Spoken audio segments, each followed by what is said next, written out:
स्वागत है आपका। और आज हम बात इसी चैप्टर का तीसरा है वो पार्ट लेंगे। थोड़ी क्लासें आपको लंबी है वो हो गई तो, लेकिन कोई चिंता की बात नहीं है। सारी चीज़ें हैं वो हमें गहराई से पढ़ना है ताकि बोर्ड में हम अच्छे है वो अंक हासिल कर सकें।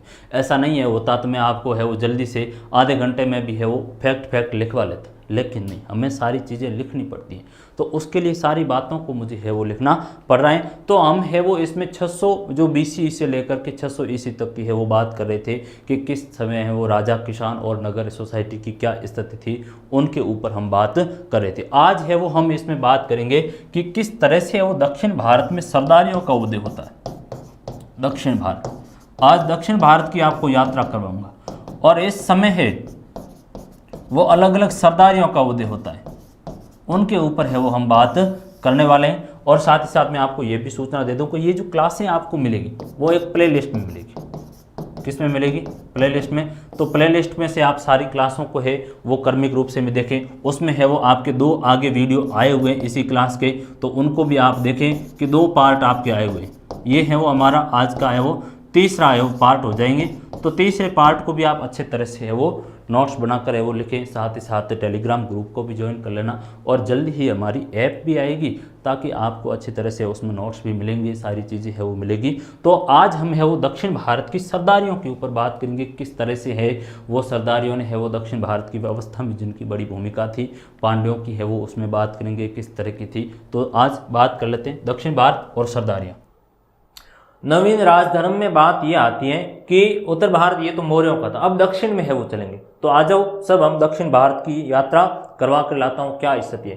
तो ये जो उत्तर भारत है, नवीन राजधर्म में कुछ सिद्धांत निकल कर आए कि वहां राजा ने है वो क्या किया, सरदारियां जैसी है वो व्यवस्था दक्षिण भारत में निकल कर आई और इन सरदारियों के अपने अलग अलग है वो सिद्धांत निकल करके आए ताकि क्या किया जाए, अपने आप को है वो मजबूत बनाकर रखा जाए।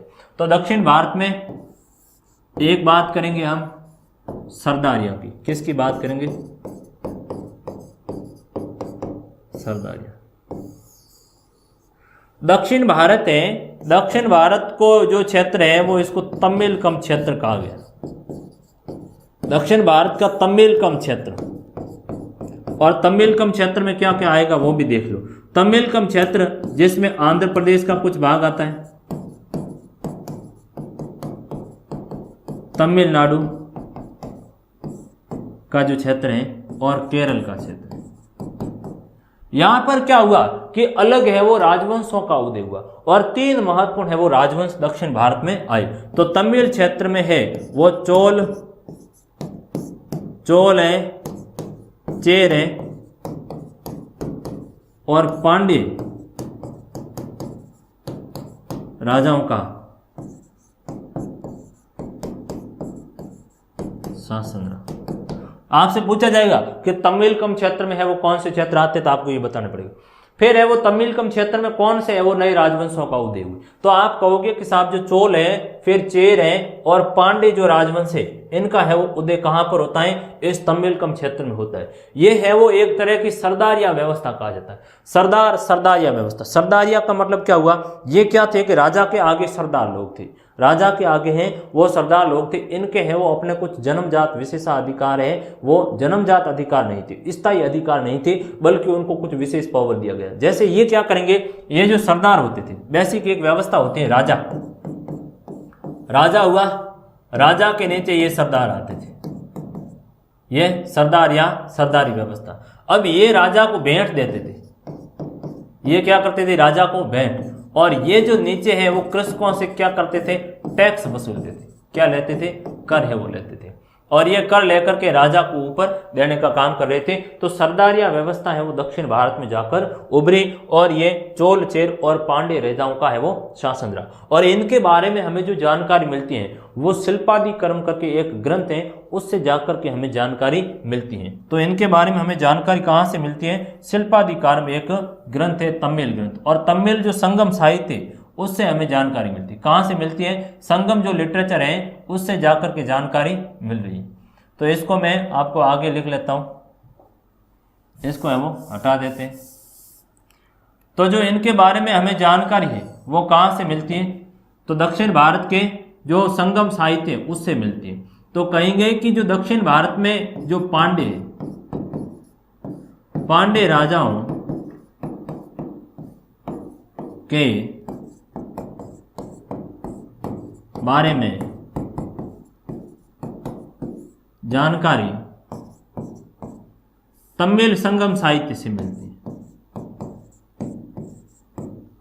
तमिल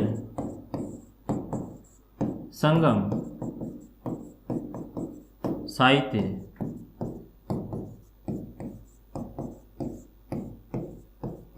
से मिलती है। और इस तमिल संगम साहित्य में एक जो साहित्य आता है, एक पुस्तक का नाम दिया हुआ पड़ा। क्या नाम है? शिल्पाधिकारम। पहले पैराग्राफ आपको ये लिखना, फिर उसके बाद में ये लिखना। तो कहेंगे कि तमिल जो एक ग्रंथ है शिल्पाधिकारम, शिल्पाधिकारम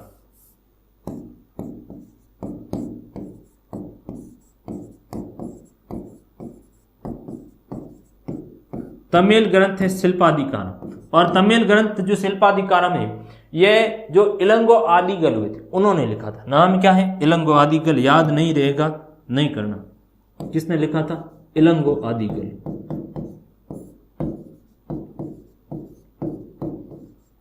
इलंगो आदिगल ने लिखा। इसमें एक राजा का उल्लेख है शिल्पाधिकारम में। एक शासक हुए थे पांडे राजा, सेन गुटवन। सेन गुटवन कौन है? एक पांडे राजा है, उसका उल्लेख है कि पांडे राजा एक है, वो जा रहे हैं तो उसको वहां के लोगों ने क्या क्या भेंट है वो दी। मृग की है वो, जो खाल वगैरह, जो सुगंधित पदार्थ और ये है वो सारे मेवा मिष्टान और ये देने का काम कर रहा है। तो ये शिल्पादि ग्रंथ है वो इलंगो आदिगल। ये इलंगो आदिगल इसी सेन गुटवन का भाई था, इसी ने ये लिखा था। और जो शिल्पाधिकारम में एक इंटरेस्टिंग कहानी मिलती है, एक कहानी है वो मिलती है कोवलन की। क्या मिलती है? शिल्पाधिकारम की एक कहानी है, बड़ी प्रसिद्ध है, मैं आपको बता देता हूं। तो ये शिल्पाधिकारम है।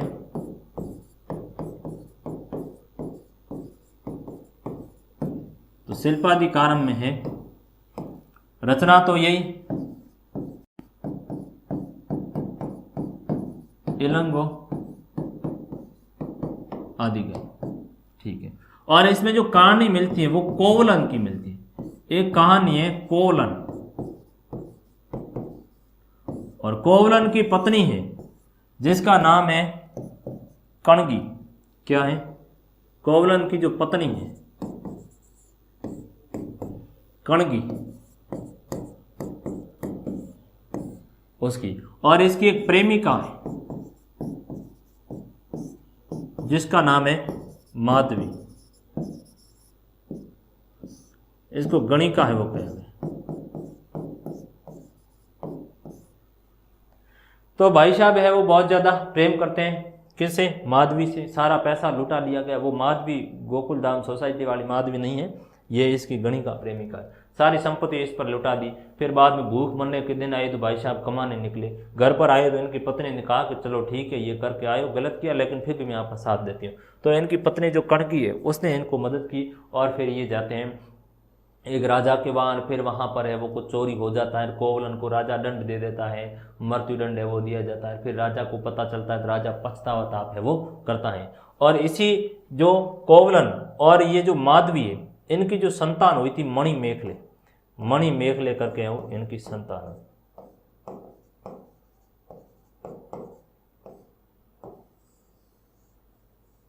तो इसी मणि मेखले ने आगे जाकर शीतली सतनार है वो लिखी गई। कौन सी पुस्तक लिखी गई थी? शीतली सतनार।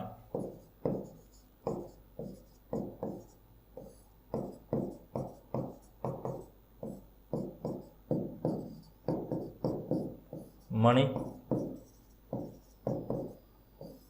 तोलकाप्पियम व्याकरण भी लिखी गई जो तमिल लिटरेचर था। तो ये हमें जानकारी मिलती है इन अलग अलग सोर्स से। राजधर्म के नवीन सिद्धांतों में हमने बात कर ली। अब दक्षिण के है वो राजा और सरदार हैं वो हो गए, मैंने कहा पांडे, ये तीन तरह के हैं वो निकल कर आ गए। तो पांडे हैं, चेर है और चोल है। क्षेत्र कौन सा था? तमिलकम क्षेत्र था। जानकारी किससे मिलती है? तमिल संगम लिटरेचर। और नाम क्या दिया गया तमिल लिटरेचर का? एक का नाम दिया गया है शिल्पादि कारम है वो ये। फिर आगे एक है वो देविक राजा की उपाधि। अब क्या हुआ कि कुछ राजा ऐसे आए जिनका जनता में प्रभाव कम था, तो क्या हुआ, उपाधि धारण कर ली। जैसे मेरा कम है वो प्रभाव हुआ तो मैंने उपाधि धारण कर दी है कि शैतान सिंह चारण आचार्य है वो इस तरह की है वो मैंने बड़ी उपाधि धारण कर दी है। तो राजा धीराज, महाराजा धीराज, देव पुत्र है, स्वर्ग पुत्र है, इस तरह की उपाधि धारण की। जैसे चंगेज खान कहा करता था धरती और आकाश मुझे है वो ईश्वर ने भेजा है, तुम लोगों ने ज़्यादा पाप कर लिए और पाप का एक ही निराकरण है, जो भी आपने धन संपत्ति कमाई वो मुझे दे दो, आपके पापों का निराकरण हो जाएगा। तो ये उन्होंने उपाय बताया। तो उसने भी स्वर्ग पुत्र बताया था, चंगेज खान स्वर्ग पुत्र, स्वर्ग का। तो इन राजाओं ने भी इस तरह के हैं वो किए कि खुद को जनता से है वो स्वीकृति दिलवाने हेतु उपाधियां धारण करने का काम किया। तो देविक राजा का एक कॉन्सेप्ट है वो निकल कर आया। तो कहेंगे कि राजाओं ने, राजा महाराजाओं ने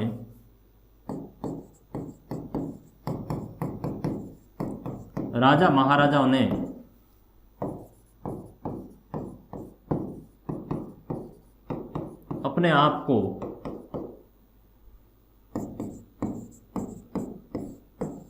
जनता में स्थापित करने या वेदता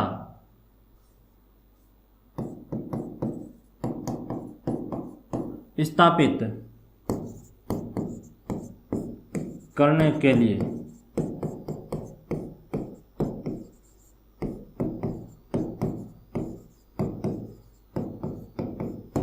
लिए देवी देवताओं से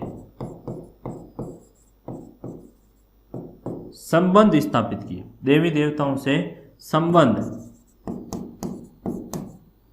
स्थापित किए तथा उपाधियां धारण की। जैसे कि एक कुषाण वंश का राजा हुआ था कनिष्क। मथुरा के माठ से हमें उसकी एक मूर्ति मिलती है, खड़ी मूर्ति है जिसके ऊपर सिर नहीं।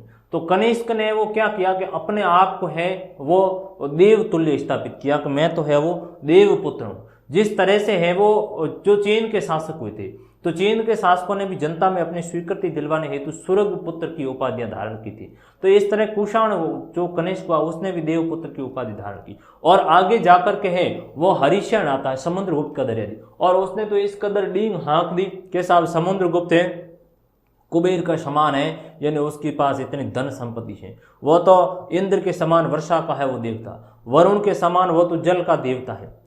तो इस तरह की है वो बात करने का काम कर रहा है। यम के समान है वो मृत्यु है, जो लोग उसके विपरीत हैं तो शत्रुओं के लिए यम से कम नहीं है, और जो मित्र हैं उनके लिए हैं वो किस तरह का है वो राजा है वो बात की गई। धन संपत्ति कुबेर के समान, उनको खूब पैसा लुटा रहा। तो ये अलग अलग उपाधियां है वो धारण की गई। और हम कहेंगे कि कुषाणों ने चीनी शासकों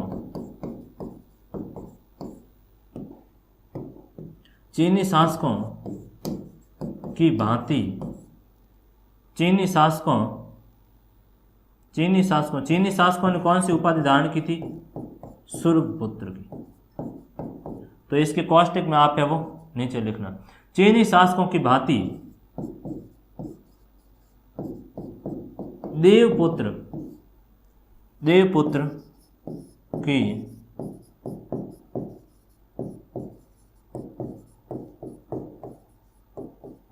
उपाधि धारण की। तो इन्होंने कहा कि हम तो है वो किसके पुत्र हैं? देवपुत्र हैं। और किसने? कुषाण। और इसमें कौन आता है? कनिष्क आता है। कनिष्क का राज्यारोहण है वो 78 ईस्वी में है वो हुआ। तो कुषाण राजवंश है वो कनिष्क का नाम आता है। एक नाम आता है वो समुद्रगुप्त का आता है। तो कह देंगे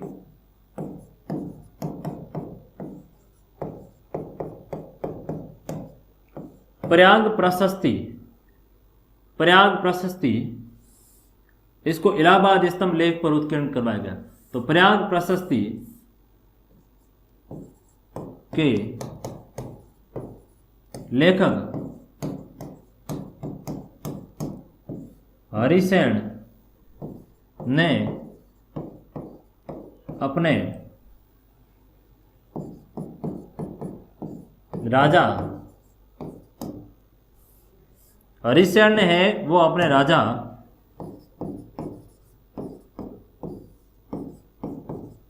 समुद्रगुप्त की तुलना धन संपदा में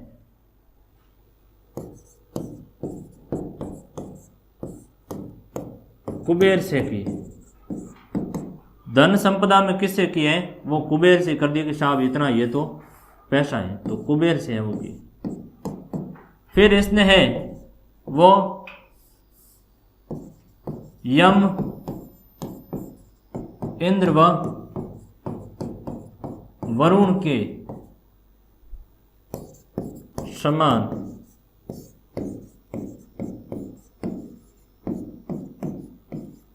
उपाधि ग्रहण।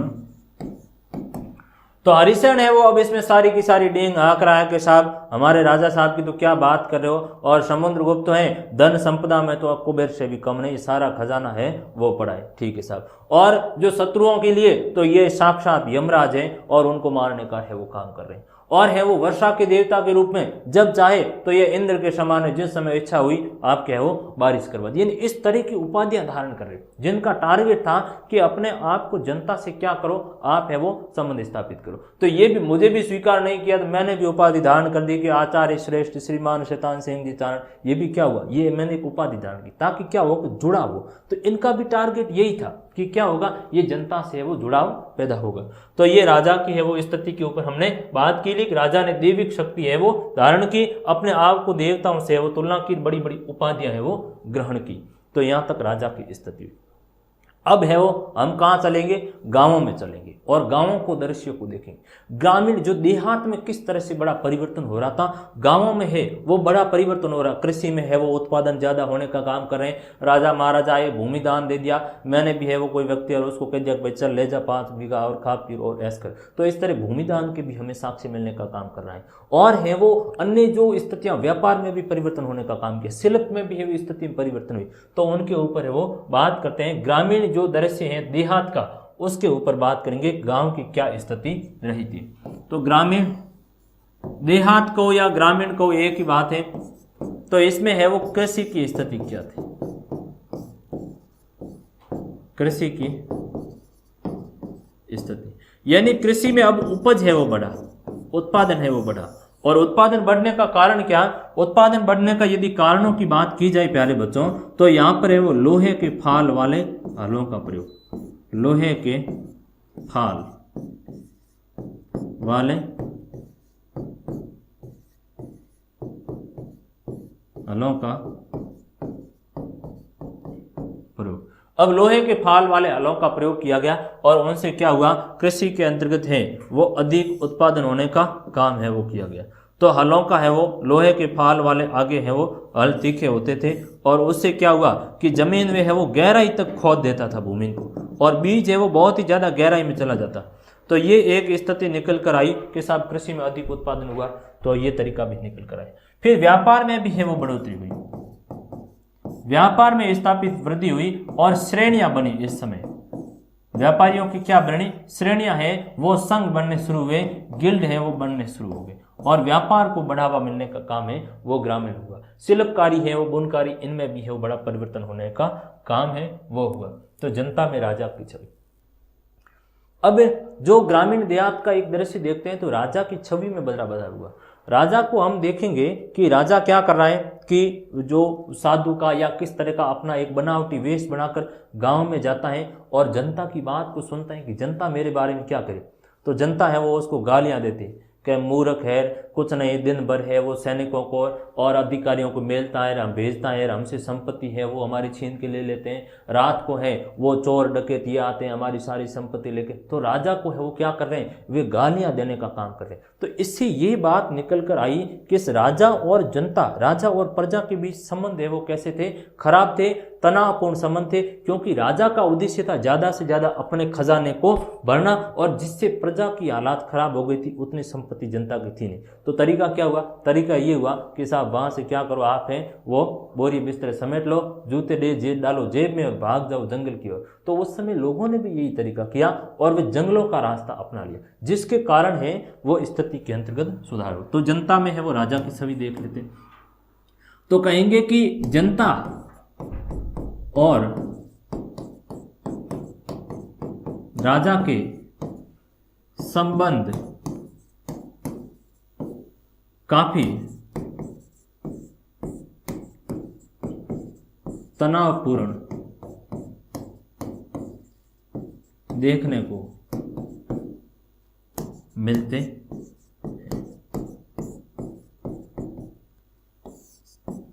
राजा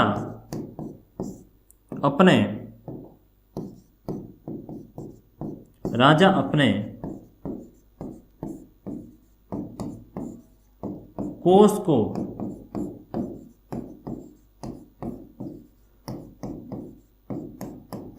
भरने के लिए जनता से भारी कर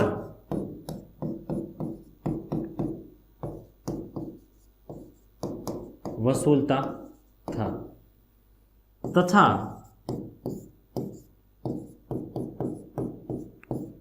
रात्रि में चोर डकैत लोगों को क्या करते थे प्यारे बच्चों, परेशान है वो करते। चोर डकैत लोगों को परेशान करते थे।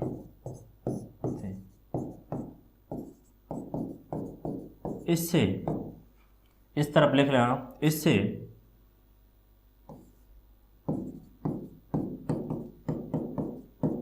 ये जाहिर होता है कि राजा और जनता के संबंध अच्छे नहीं थे,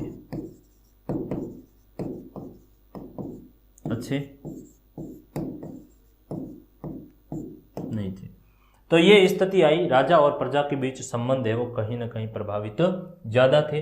अब देखेंगे उपज बढ़ाने यानी उत्पादन बढ़ाने का तरीका क्या। तो गांवों में उत्पादन बढ़ाने का, चूंकि तो कह देंगे कि ग्रामीण कृषि कहाँ ग्रामीण में होगी, शहर में तो होगी नहीं। ग्रामीण क्षेत्रों में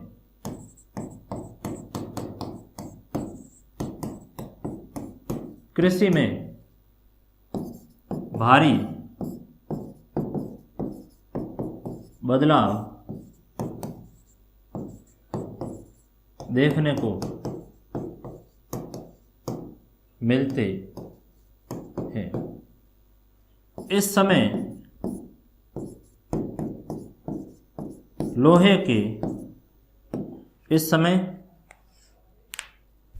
हाथ दर्द होना शुरू हो गया रे बच्चों। इस समय लोहे के फाल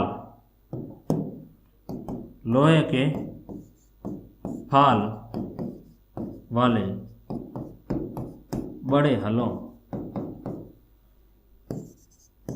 का प्रयोग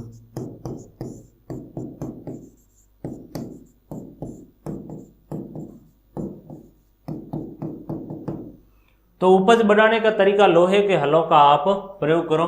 तो ये देख रहे हो किसान है वो क्या कर रहे हैं, हल है वो जोता हुआ है बैलों के पीछे, जिसके कारण है वो क्या हो रहा है, जमीन में है वो ज़्यादा बीज गहराई तक थोड़ा नीचे चला जाता था, तो उससे अधिक उत्पादन है वो होती थी।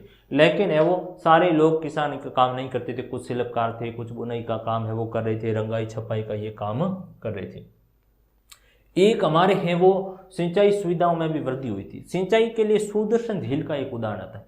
सुदर्शन झील देखोगे प्यारे विद्यार्थियों तो ये गुजरात में, कहाँ पर है, गुजरात में, और गुजरात में किस जगह पर, ये गिरनार, कहाँ पर है ये, गिरनार, ऊंचो गढ़ गिरनार बादल जू बातू करे, मरता राखेंगार खरड़ियो खांगो लगो। तो ऊंचा गढ़ गिरनार बहुत ऊंचाई पर है, वहां पर एक सुदर्शन झील का निर्माण करवाया गया था। और सुदर्शन झील का जो निर्माण है वो किसने करवाया था, निर्माण की यदि बात की जाए तो ये आपके चंद्रगुप्त मौर्य के समय पुष्यगुप्त वैश्य ने करवाया। तो निर्माण किसने करवाया, चंद्रगुप्त मौर्य राजा था और उसका गिरनार का राज्यपाल था, गवर्नर था, जिसका नाम क्या है, पुष्यगुप्त। उस पुष्यगुप्त ने निर्माण करवाया। लेकिन इसका पुनर्निर्माण 2 व्यक्तियों ने करवाया, यानी बाद में ये टूट गई थी, बाद में क्या हो गई थी, ये पुनः है वो निर्माण 2 लोगों ने वो करवाया गया था। तो पुनर्निर्माण को देखेंगे क्या स्थिति थी। तो पुनर्निर्माण है वो 2 लोगों ने करवाया। एक है वो शक शासक रुद्रदामन हुए। तो शक शासक रुद्रदामन, शक राजा हुए थे रुद्रदामन, उनके समय है वो इसका पुनर्निर्माण, क्योंकि अधिक बारिश हुई जिनके कारण ये टूट गई थी, और टूट गई तो इसका रुद्रदामन के समय है वो सुविशाख करके इसका गवर्नर था, तो सुविशाख ने करवाया। तो शक शासक रुद्रदामन के समय है वो किसने, सुविशाख ने इसका पुनर्निर्माण, इसकी जो पहाड़ थी टूटी हुई उसको वापस है वो बनाने का काम है वो किया। तो वापस ये टूट गई थी जिनके कारण है वो वापस करवाता है। एक और गुप्त वंश का राजा था, गुप्त वंश का राजा, जिसका नाम है स्कंदगुप्त। और स्कंदगुप्त के समय परणदत्त का पुत्र हुआ था चक्रपालित। तो चक्रपालित ने वो करवाया। तो ये गुजरात प्रकरण है। जो शक शासक हुए थे प्यारे विद्यार्थियों, शक शासक रुद्रदामन, इनका एक अभिलेख है, जूनागढ़ अभिलेख। कौन सा अभिलेख है, जूनागढ़ अभिलेख। कहां पर है, गिरनार में। कौन सी भाषा में, संस्कृत भाषा में। सबसे बड़ा अभिलेख। आपसे छोटा सवाल पूछा जाएगा कि सुदर्शन झील के बारे में जानकारी कहां से मिलती है, गिरनार अभिलेख में। ठीक है, गिरनार अभिलेख किसने उत्कीर्ण करवाया था, चंद्रगुप्त ने, स्कंदगुप्त ने, समुद्रगुप्त ने, या फिर है रुद्रदामन ने। तो किसको कहोगे, रुद्रदामन ने करवाया था। कौन सी भाषा में है, संस्कृत भाषा के अंतर्गत उत्कीर्णित करवाया। और इससे हमें किसके बारे में, सुदर्शन झील के बारे में जानकारी मिलती है। अब सुदर्शन झील का उद्देश्य क्या था उसको भी देख लो आप। उद्देश्य था सिंचाई व्यवस्था,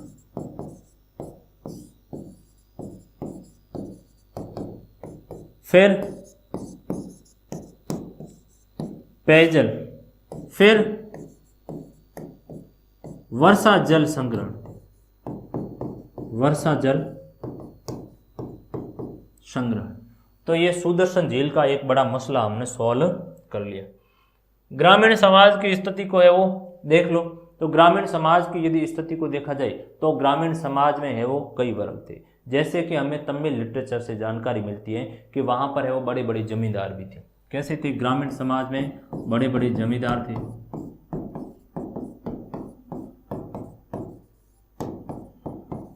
बड़े बड़े जमींदार हैं, उनका उल्लेख वो मिलता है। फिर हम देखेते हैं कि हमें उल्वाह का भी है वो उल्लेख मिलता है, तमिल लिटरेचर के अंतर्गत है वो मिल रहा है।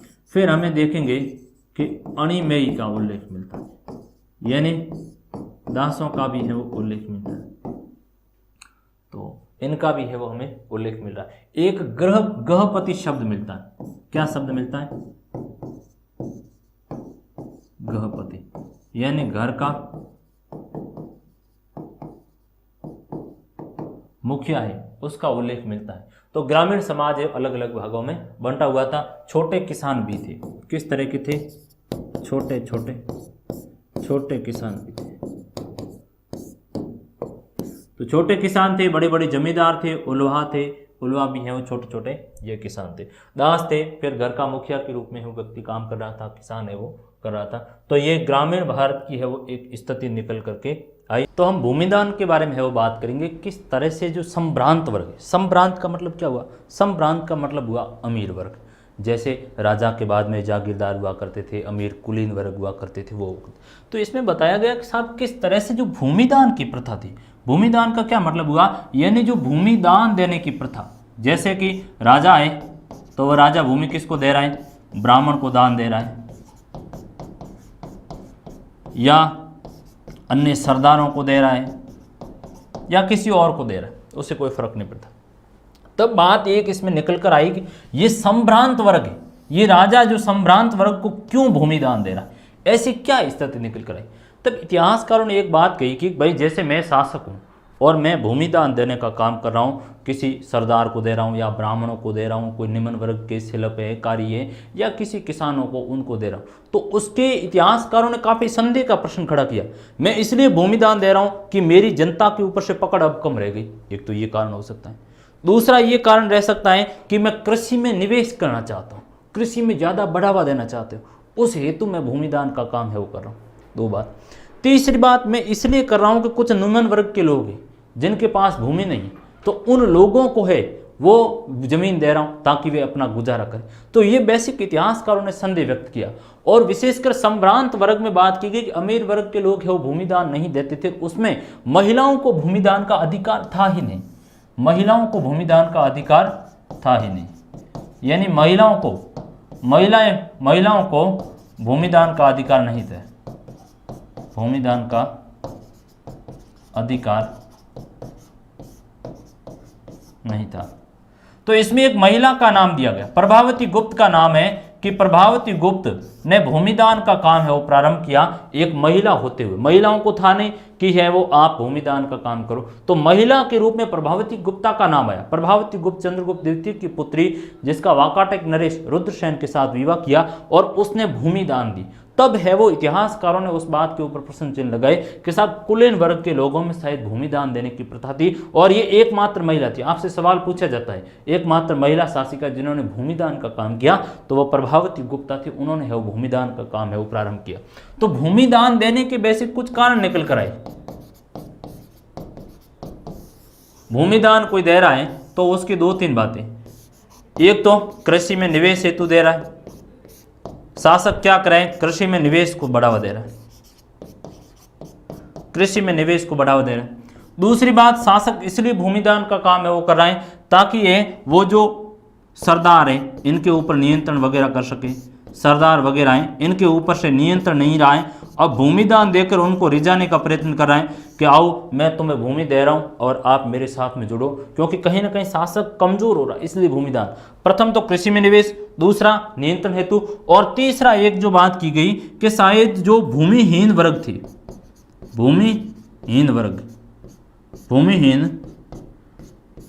वर्ग जैसे कि किसान है, छोटे से किसान है, ठीक है, या निम्न वर्ग के लोग थे, शिल्पकार थे, उनको भूमि देने का काम किया। कुछ ब्राह्मण भी ऐसे थे जो भूमिहीन थे, और ये भूमिदान देने का काम ब्राह्मणों को है वो किया गया। इसलिए भूमिदान की प्रथा है वो इस समय है वो समाज में प्रचलन में थी।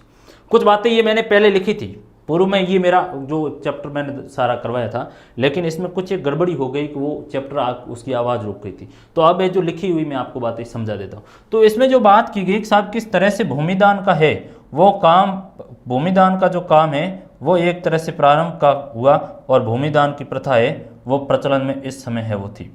तो इस समय भूमिदान की प्रथा की आप बात करोगे तो प्रभावती गुप्ता का है वो नाम आता है एक अच्छा सा, कि प्रभावती गुप्त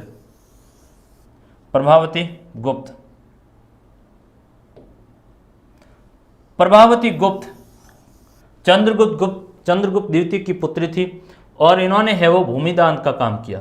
और महिला होने के नाते भूमिदान का है वो विरले उदाहरण मिलता है कि एक महिला होने के नाते बहुत कम ऐसे उदाहरण हैं कि महिला ने है भूमिदान का काम किया, जिसमें प्रभावती गुप्त ने है वो किया। इसमें बात बताएगी कि साथ भूमिदान देने के तीन है वो बेसिक कारण। एक तो शासक कमजोर हो गया राजा, और उसके लिए जनता का क्या कर रहा है, समर्थन जुटाना चाहता है। क्या कर रहा है, उनका समर्थन है वो जुटाने हेतु मैंने भूमिदान का काम किया, मैं आपको भूमिदान दूंगा, आप मुझे समर्थन जुटाओ। एक बात आपसे पूछे जाएंगे। तीसरा बात है कृषक उत्पादन हेतु।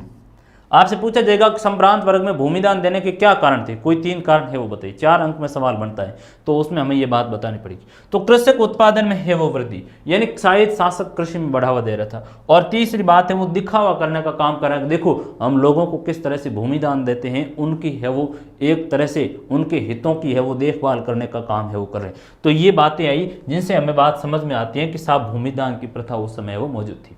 एक अग्रहार है, यानी भूमिदान, ऐसा भूमिदान जो ब्राह्मणों को भूमिदान में दी जाती थी उसे है वो अग्रहार कहा जाता है। और इस पर किसी भी प्रकार का कर है वो नहीं लिया जाता था ब्राह्मण से। तो ये अग्रहार की जो प्रथा है वो उस समय समाज में प्रचलन में थी। ऐसी भूमिदान से हमें बात निकल कर आई। अब बात हमें देखेंगे कि नगर और व्यापार, इस समय है वो नगर और व्यापार की क्या स्थिति थी। तो हम देखेंगे कि जो ज्यादातर नगर है वो व्यापारिक मार्ग है, वो व्यापारिक मार्गों के किनारे थे। जैसे उज्जैन को देखो तो उज्जैन नगर वहां पर स्थित है कि जहां से है वो व्यापारिक मार्ग गुजरने का है वो काम कर रहे हैं। ठीक बात है, व्यापारिक मार्ग गुजरात से भी है वो कनेक्टिविटी का काम कर रहे हैं और उत्तर भारत को पूरा कनेक्टिविटी का काम कर रहे हैं। तो ज्यादातर जो नगर है वो व्यापारिक जो गतिविधियों के स्थल हो गए थे और व्यापार है वो ज्यादातर नगरों से उन्हीं से हुआ जहां से है वो व्यापारिक रास्ते गुजरते थे। ठीक बात है, तो व्यापारिक जो स्थल है मार्गों पर विकसित है वो नगर हुए थे। कहां पर हुए, व्यापारिक स्थल पर। और जो नगर है वो इनकी राजधानी है के रूप में भी बड़े केंद्र के रूप में विकसित हुए। तो ये नगर है वो राजधानी का केंद्रीकरण हुआ। और समुद्री मार्गों के ऊपर भी कई नगरों का विकास हुआ। हमें बंदरगाह हैं वो मिलते हैं, कई जगह पर हमें जो बंदरगाह मिलते हैं समुद्री मार्गों के ऊपर। क्यों, क्योंकि समुद्री मार्गों पर इसलिए कि विदेशी व्यापार होता था। इस समय क्या होता था, विदेशी व्यापार है वो होता था, इसलिए नगर है वो विकसित रूप में।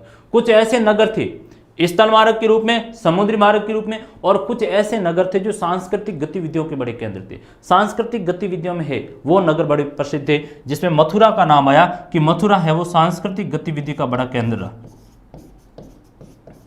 सांस्कृतिक कल्चरल जो सांस्कृतिक गतिविधि का बड़ा केंद्र है वो मथुरा।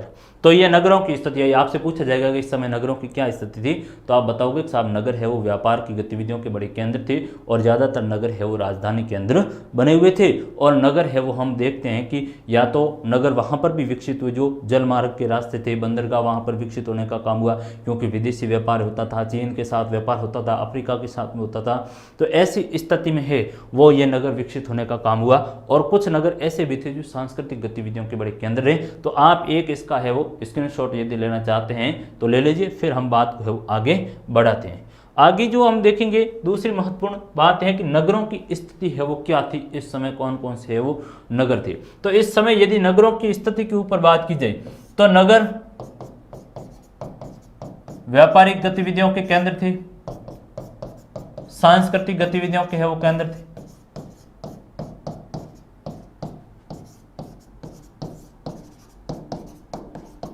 सांस्कृतिक गतिविधियों के केंद्र थे, नगर शाही राजधानी के रूप में थे, शाही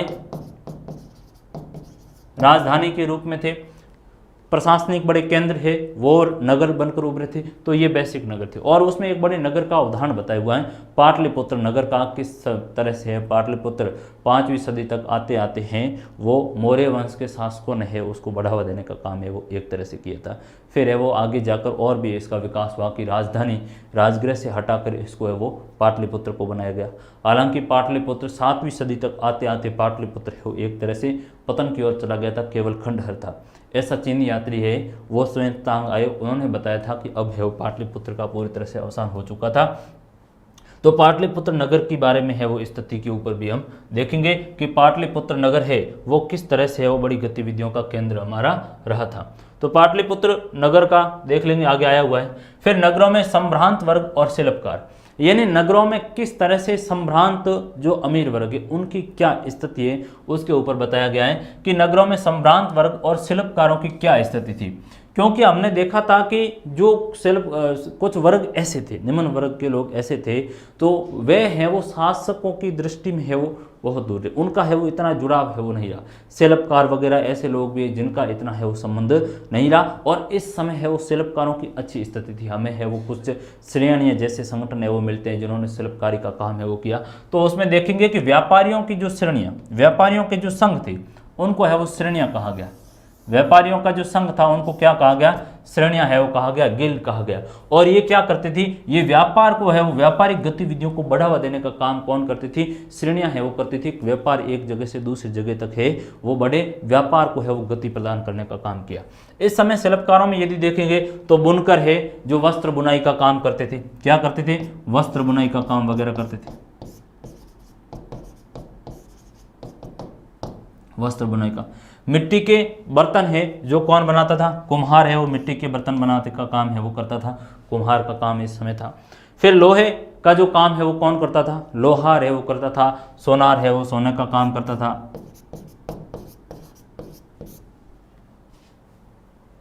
सोने का काम है वो कौन करता था, सोनार है वो करता था। तो ये इस समय है वो शिल्पकारी की स्थिति है वो निकल कर आई।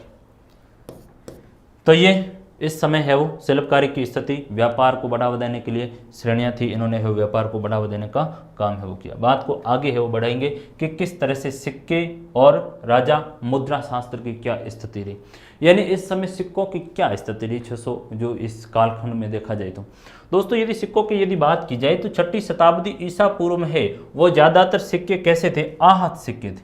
कैसे सिक्के हैं, आहत सिक्के हैं वो इस समय की थी। तो सिक्कों की स्थिति क्या है, आहत सिक्कों की स्थिति है वो इस समय थे,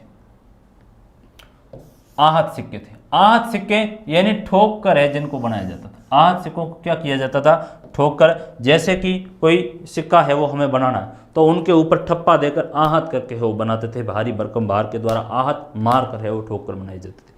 तो इस समय यदि 6ठी सदी BCE के सिक्के आहत सिक्के थे, ठीक बात है। आगे बढ़ेंगे, फिर हम बात करेंगे कि भारत में प्रथम लेख युक्त सिक्के हैं वो सर्वप्रथम हिंद यवन शासकों ने है वो जारी किए। यानी लेख युक्त सिक्कों के ऊपर है वो लेख लिखने का काम हिंद यवन शासकों के द्वारा किया गया। आपसे पूछा जाएगा प्रारंभ में सिक्के आहत सिक्के थे, फिर है वो सर्वप्रथम जो लेख युक्त सिक्के हैं वो हिंद यूनानी शासकों के द्वारा जारी किए गए थे। भारत में सोने के यदि सिक्कों की बात की जाए कि सोने के सिक्के हैं वो सर्वप्रथम कुषाणों ने है वो जारी किए। किसने जारी किए थे, कुषाण शासकों ने है वो जारी किए थे सोने के सिक्के। और कुषाणों में हमने देखा था कनिष्क है वो बड़ा राजा कनिष्क है वो हुआ था, कनिष्क, ठीक। फिर हम बात करेंगे कि भारत में सर्वाधिक सोने के यदि सिक्कों की बात की जाए तो गुप्त राजाओं ने सर्वाधिक सोने के सिक्के जारी करने का काम किया। तो ये बेसिक सिक्कों की और सिक्कों के जो अध्ययन को है वो मुद्रा शास्त्र कहा गया है कि सिक्कों का जिस विषय में अध्ययन किया जाता है उसको मुद्रा शास्त्र। तो भारत में सोने के सिक्के है वो कुषाणों ने पहले जारी किए, सर्वाधिक है वो गुप्तों के द्वारा है वो सोने के सिक्के जारी करने का काम हुआ। प्रारंभिक सिक्के है वो चांदी और तांबे के सिक्के हुआ करते थे, बाद में सोने के सिक्के हैं वो एक तरह से दर्शाने का काम कर रहा है किस तरह से आर्थिक स्थिति उनकी है वो संपन्न थी। तो ये एक स्थिति है वो सिक्कों के रूप में हमें निकल कर हमारे सामने आई। बात को थोड़ा सा और आगे बढ़ाएंगे तो एक पाटलिपुत्र का जिक्र आया हुआ कि पाटलिपुत्र का है वो क्या इतिहास रहा। पाटलिपुत्र जो यदि देखा जाए तो पहले पाटली ग्राम था, ये पहले कहा था पाटली ग्राम है, एक गांव से जाकर के बड़ा नगर है वो विकसित हुआ। उस समय एशिया का सबसे बड़ा नगर है वो पाटलिपुत्र था। तो 5वीं सदी ईसा पूर्व में है वो पाटलिपुत्र राजधानी बनने का काम है वो हुआ। और 4थी सदी ईस्वी में यदि देखा जाए तो एशिया का ईस्वी पूर्व, 4थी सदी ईस्वी पूर्व की बात कर रहे हैं BCE की, तो 4थी सदी BCE में एशिया का सबसे बड़ा नगर है वो पाटलिपुत्र बनकर उभरा। और यदि देखा जाए 7वीं जो CE में यानी 7वीं सदी की बात की जाए, 7वीं सदी ईस्वी सन में बात कर रहे हैं, इस समय है वो एक चीनी यात्री आए थे जिसका नाम क्या है, सवेन त्सांग। क्या नाम है, सवेन त्सांग। इन्होंने है वो बताया था कि इस समय आते आते पाटलिपुत्र नगर पूर्णतः वो खंडहर बन गया था, पूर्णतः से पाटलिपुत्र नगर का इस समय जाकर के वो पतन हो गया था। तो ये पाटलिपुत्र नगर की एक स्थिति रही। फिर हम बात करेंगे कि मूल बातें किस तरह से अभिलेखों की वो बात की गई। अभिलेख है वो क्या, सवाल आपका एक बनता है अभिलेख का। तो अभिलेखों में हम बात करेंगे कि साहब अभिलेख है वो आपके पत्थर, मिट्टी, पत्थर है, मिट्टी के बर्तन है या चट्टानों पर उत्कीर्णित लेखों को अभिलेख है वो कहा गया है। और अभिलेखों से हमें है वो राजा के शासन के बारे में जानकारी मिलती है, साम्राज्य के बारे में जानकारी मिलती है, उनका प्रशासन है वो कैसे चलाया जाता था, जनमत की है वो इस समय क्या स्थिति थी, राजा का साम्राज्य कहाँ से कहाँ तक विस्तृत था, तो हमें इन अभिलेखों से बारे में जानकारी मिलती है। तो ये अभिलेख है जो इतिहास के अध्ययन के बड़े स्रोत हैं। इतिहास के अध्ययन में अभिलेखों का बड़ा महत्व होता है और ये प्रमाणिक है वो माने जाते हैं। तो ये ब्राह्मी लिपि एवं या अशोक के जो ज़्यादातर अभिलेख हैं वो देखा जाए तो एक ब्राह्मी लिपि में थे। अशोक के जो अभिलेख हैं, अशोक के अभिलेख है वो ब्राह्मी लिपि में हमें मिलते हैं। एक तरह से ये एक स्थिति निकल कर आई। तो अभिलेख आपसे पूछा जाएगा तब आप कह देना साहब चट्टान, मिट्टी, बर्तन, चट्टान को उत्कीर्ण लेख अभिलेख कहा जाता है। अभिलेख से राजा के शासन के बारे में जानकारी मिलती है, साम्राज्य के बारे में मिलती है, साम्राज्य विस्तार कहाँ से कहाँ तक था उसके बारे में है वो हमें जानकारी मिलती है कि साहब अशोक का साम्राज्य यहाँ से यहाँ तक है वो विस्तृत था। और उस समय है वो राजा की आर्थिक स्थिति की है वो जानकारी मिलती है कि आर्थिक स्थिति है वो किस तरह की थी, अर्थव्यवस्था के बारे में हमें जानकारी मिलती है, प्रशासन के बारे में जानकारी मिलती है। तो एक यहाँ से आपका 4 अंक का सवाल है वो बनता है, तब आप ये बातें लिखो। दूसरी सबसे बड़ी बात ये है कि आप इनको है वो कॉपी में नोट करते जाइए। कॉपी में नोट करोगे, हाथ से बल देकर लिखोगे तो आपको मोस्ट ऑफली सारी चीज़ें हैं वो कवर हो जाएगी। तो उसका एक सबसे बड़ा फ़ायदा जब तक हम अभ्यास करके लिखते नहीं तो वो चीज़ हमारे काम की रहती नहीं। तो कृपया उनको आप साथ में वो नोट करें। क्लास थोड़ी सी लेंथी हो जाती है तो डोंट वरी, उसमें घबराने की कोई बात नहीं, क्योंकि सारी चीज़ें मैंने एक एक लिख कर है वो करवाई। तो ऐसी स्थिति में क्लासें हैं वो थोड़ी लेंथी भी हुई, लेकिन हमें मोस्ट ऑफली सारी चीज़ें, अब इसके बाद में आपको किताब खोलने की कोई आवश्यकता रहती भी नहीं, इसलिए मैंने है वो थोड़ा सा समय लिया है। तो बात को थोड़ा सा और आगे बढ़ा देते हैं।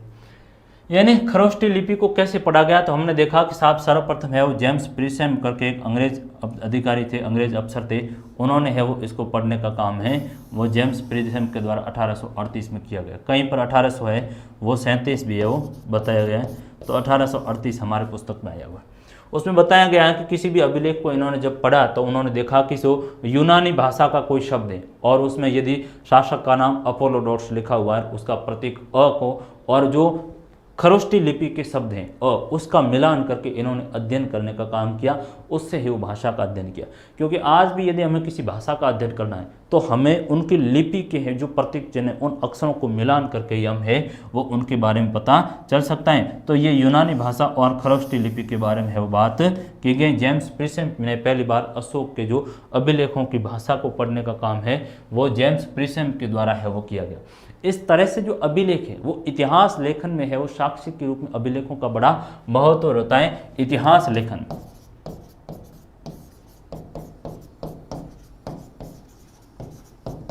लेखन में अभिलेखों का है वो बड़ा महत्व रहता है और ये एक साक्ष्य के रूप में है वो काम करते हैं। लेकिन बहुत सी इन अभिलेखों की भी वो कमियां देखने को मिलती हैं, क्योंकि बहुत से अभिलेख ऐसे हैं या तो जीर्ण शीर्ण है वो अवस्था में है, टूटे हुए मिलते हैं, या उनके ऊपर सही तरह से है वो लिखा हुआ नहीं है। आज भी बहुत से ऐसे अभिलेख हैं जिनको पढ़ना है वो मुश्किल हो गया है। तो ये अभिलेखों की है वो कुछ समस्या भी, लेकिन सबसे बड़ी इतिहास के अध्ययन में अभिलेखों का बड़ा है वो योगदान रहा है और उसी से हमें इतिहास के बारे में जानकारी मिलती है। अभिलेखों के अध्ययन की कुछ प्रवृत्तियाँ रही, अभिलेखों के अध्ययन की कुछ प्रवृत्तियाँ रही कि किस दौरान है वो अलग अलग इतिहासकार है वो अभिलेखों के अध्ययन का काम है वो किए गए। तो अभिलेख है वो एक इतिहास लेखन में सबसे उपयोगी भी है, उन्हीं से हमें इतिहास के बारे में विस्तृत जानकारी मिलती है। और इतिहासकारों की भी अलग अलग प्रवृत्ति रही। इतिहासकार इन अभिलेखों में उन अभिलेखों को खोजने का काम अलग अलग समय में करते रहे। यदि आप 19वीं सदी के इतिहासकारों की बात करो तो 19वीं सदी के इतिहासकार ज़्यादातर उन अभिलेखों को महत्व देते हैं जिनसे राजा का इतिहास के बारे में जानकारी मिलती है। यानी राजनीतिक इतिहास इस समय है वो इतिहासकारों के अध्ययन का बड़ा है वो विषय रहा, क्योंकि वे राजनीतिक इतिहास यानी राजा महाराजा का प्रशासन, उनकी वंशावलियाँ, उनको है वो पढ़ने का काम करें।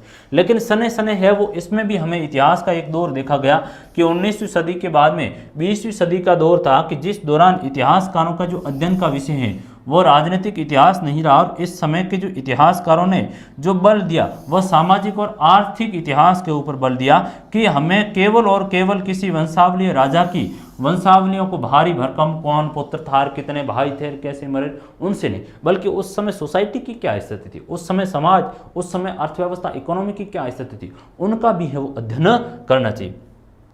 वर्तमान समय के यदि आप इतिहासकारों की बात करोगे, समकालीन इतिहासकारों का, तो समकालीन समय के इतिहासकारों का जो अध्ययन का विषय है वो ज़्यादा परिवर्तन हुआ। इस समय इतिहासकार या तो जनजातियों के बारे में या महिलाओं के बारे में है वो अध्ययन के सोच को महत्व देते हैं कि साहब महिलाओं की है वो क्या स्थिति थी, इस जो समय अवधि के दौरान महिलाओं की क्या स्थिति थी, क्या क्या महिलाएं हैं वो काम किया करती थी, जनजातियों के बारे में कितनी जानकारी मिलती है। तो सने सने ये बदलते परिवेश के दौर में है वो परिवर्तन इतिहासकारों के अध्ययन की जो विषय रहे रुचि में भी हमें बदलाव देखने को मिलता है। अभिलेखों की प्रकृति को भी है वो अध्ययन के रूप में इतिहासकारों ने बदला है कि साहब अब इतिहासकारों का उन अभिलेखों को ज़्यादा महत्व देने की भी कोशिश करें जिनसे जनजातियों के बारे में है वो स्थिति साफ होती है, जनजातियों के बारे में हमें जानकारी मिलती है। अब कुछ है वो कालखंड के ऊपर है वो बात कर लेंगे कि साहब किस तरह से है वो स्थिति थी। लगभग है वो आप इस समय 600 से 500 बीसी का कालखंड है वो इस समय धान की रोपाई यानी धान की रोपाई गंगा घाटी में काम आरंभ हुआ। गंगा घाटी में नगरीकरण का दौर है वो प्रारंभ हुआ। महाजनपद और आहत सिक्के हैं, आहत यानी ठोकर, तो 6ठी सदी जो बीसी का कालखंड इस समय आहत सिक्के बने। आपसे पूछा जाएगा आहत सिक्के, तो 5वीं 6ठी सदी इसी पूर्व बीसी के दौरान है वो आहत सिक्के ठोकर मारकर है वो एक तरह से सिक्के बनाने का काम होता था वो इस समय हुआ। जो 16 महाजनपद है वो भी इस समय है वो उदय होता है गंगा घाटी में। 500 से 400 बीसी के दौरान मगध के शासकों की सत्ता के ऊपर है वो पकड़ हुई। 327 से 325 सिकंदर का भारत के ऊपर आक्रमण कब होता है? 327 से 325 बीसी के दौरान है वो सिकंदर का आक्रमण होता है। 272 से 268 फिर 231 अशोक का है वो शासनकाल इसमें बताया गया है। 185 मौर्य साम्राज्य का अंत है वो हो गया है। फिर है वो कुछ एक दक्षिण के भी शासकों का है वो बात की गई है कि दक्षिण भारत में चोल चेर पांडे हैं वो दक्कन में आई। पश्चिम उत्तर में शक शासक है वो इस समय आए 200 से 100 बीसी के दौरान। 100 जो बीसी से 200 सीई तक, 100 बीसी से 200 सीई यानी ईस्वी सन तक। इस समय यदि देखोगे कि सातवान और शक शासकों के द्वारा भूमिदान के हमें प्रमाण मिलते हैं। 320 ईस्वी में गुप्त शासकों का है वो कालखंड गुप्तों का है वो आरंभ हो जाता है और 335 से 75 तक 335 से 75 तक समुद्रगुप्त, 375 से 415 तक है वो चंद्रगुप्त द्वितीय जिनका है वो वाकाटक कौन से है वो अच्छा संबंध रहा। फिर है वो 500 से 600 तक कर्नाटक में चालुक्यों का उदय हुआ। तमिलनाडु में पल्लवों का पूछा जाएगा। 606 में 47 तक कर्नाटक कन्नौज के राजा जो हर्षवर्धन का कालखंड बताया गया और चीनी यात्री स्वयं तसांग की भी यात्रा का वर्णन है वो किया गया। तो कन्नौज का शासक हर्षवर्धन था और 606 से 647 तक थानेश्वर की गद्दी पर हर्ष बैठा। 712 में है वो अरबों का भारत के ऊपर आक्रमण होने का काम हो रहा है। मोहम्मद बिन कासिम ने आक्रमण किया था, सिंध के ऊपर आक्रमण किया और सिंध का शासक इस समय था दाहिर सेन था।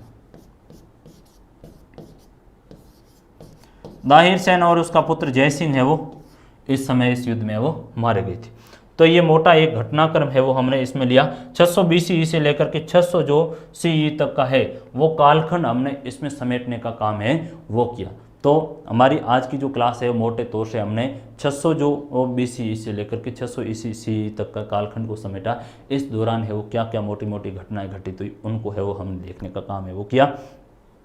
एक हमारी ऑनलाइन स्कूल इंडिया की ऐप आएगी जल्दी ही, तो उस ऐप में आपको सारी जो बातें हैं वो मिलेगी। उसमें टेस्ट का भी है वो व्यवस्था होगी, उसमें नोट्स भी मिलेंगे, सारी किताब भी मिलेगी, वीडियो क्लासेज भी उसी में भी मिलेंगे। और वीडियो क्लासेज तो मोस्ट ऑफ का सारी यूट्यूब के ऊपर है वो फ्री ऑफ कॉस्टली है वो हम सारे के सारे डालेंगे। मैं पूरी हिस्ट्री है वो आपको कवर करवाऊँगा, पॉलिटिकल साइंस भी करवाऊँगा, 11th की हिस्ट्री और पॉलिटी उनको भी कवर करवाऊँगा। बाकी सारे विषयों के भी है वो आपकी क्लासें होगी। साथ ही साथ आप टेलीग्राम को भी है वो ज्वाइन कर लीजिए। और जो ये सारी क्लासें हैं वो आपको एक प्ले लिस्ट में मिलेगी। प्ले लिस्ट में आपको सहूलियत होगी कि एक ही जगह मिलेगी, एक ही जगह के ऊपर आपको सारी क्लास है वो मिल जाएगी। एक क्रमिक रूप से आपको मिलेगी। पार्ट फर्स्ट फिर पार्ट सेकंड भी उसमें है वो प्ले लिस्ट में मिलेगी। तो प्ले लिस्ट को आप खंगालिए। प्ले लिस्ट में पहले जाकर वहाँ से क्रमिक रूप से क्लासें है वो देखिए, उनके साथ में है वो आप हस्त नोट्स भी है वो बनाइए, हैंड नोट्स भी है वो बनाइए, हैंड रिटन आप कीजिए। और मैं कह रहा हूँ दावा करके, आपको इसके अलावा बाकी किताब में ज़्यादा देखने की कोई आवश्यकता रहेगी नहीं।